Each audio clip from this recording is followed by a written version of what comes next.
All right. Hi, everybody. This is Dr. Andrew Cohen. I'm Dr. Nancy Chu with Proactive Chiropractic, and we're here to basically fight to teach you what is the best exercise for freeing up the hips and giving you more leg range of motion. So I'm going to show you mine. I'll show you mine. And then you get to choose at the end whose is better. So my favorite, I'll start off, involves a foam roller. These are my favorite foam rollers.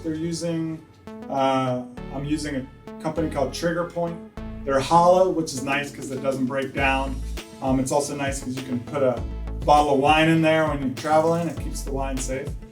So that's winning points right there. I get a point for sure for that.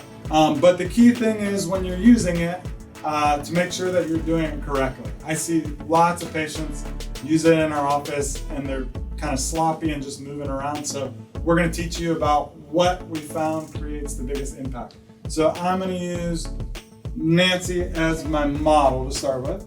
So the first one, you'll be on the ground and you're going to cross your leg. What that does is it really opens up the deeper muscles of the hip and the butt and allows you to get in there and relax them. This is huge for runners.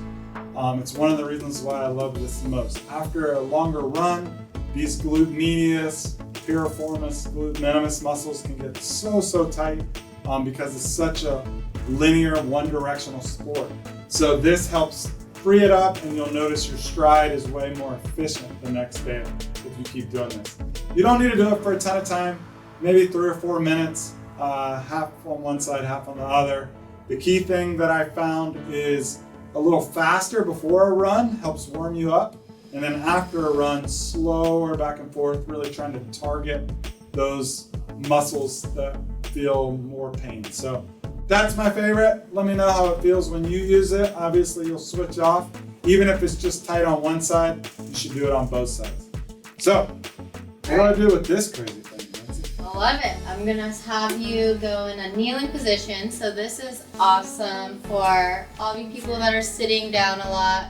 I think right now a lot of us are working from home. So you're crunching this up, so I want to make sure that's nice and stretched out. We are going to start in this kneeling position like Andrew's demonstrating, and you're going to bring your stick up forward next to your other foot. That's awesome. And then you're going to push down on the stick. If you don't have a roller stick, you can use a pin roller in your kitchen, or there's so many different other brands that you see in running stores or sporting goods stores. So I recommend getting one of these sticks. They are awesome. Here, let's have you move this leg out towards me a little bit more. Good. He's going to be pushing down so that he can contract his core and contract his glutes to really stretch the hip flexor. Do you feel that? Yeah, that's great. Awesome.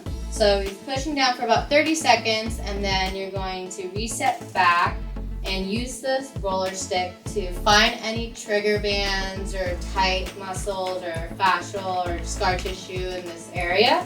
To really work on getting those tissues nice and stretched.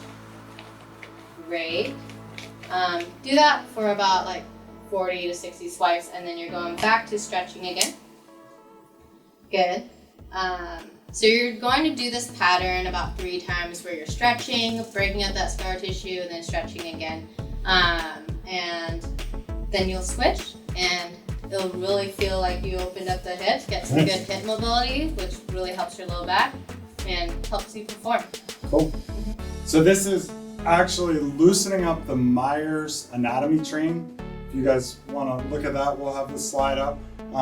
Basically, the hip flexors come all the way up into the front of the body. So most of the time we isolate it out. I'm sure you can fill in more. And so by activating, like you showed, it stretches it through the whole thing so it doesn't just transfer the slack to another area. I loved it. So, hey, we're a team, even though we're competing in this situation. So let us know what you think. Write in the comment section below which exercise provided you the most relief with your training, and we'll make sure that we take that into account, and we'll end up with a final winner eventually. And look at some of our other videos. We're constantly trying to give you the tools that you need to stay healthy, ideally training as hard as you would like to be training. And if there are any issues with this, say you've been doing these exercises for 2 to 3 days and it doesn't feel like you're getting any more freedom during your sport, something's missing. So we really would encourage you to get into your local sports doc. We're both sports chiropractors. And so someone who can pick apart your biomechanics and figure out if there's something locked up either in the spine or in your 2 SI joints, which would prevent those muscles from getting too loose because it's guarding and trying to protect you. So our bodies are pretty smart. If things are working the way they should, this should loosen up right away. And we can't wait to hear. If you're in the Bay Area, we'd love to answer any questions you have. Feel free to schedule a free consult. Otherwise, find a local sports chiro to help get you back on track. Looking forward to eventually meeting you or having you watch another video another day. Thanks so much. Thank you.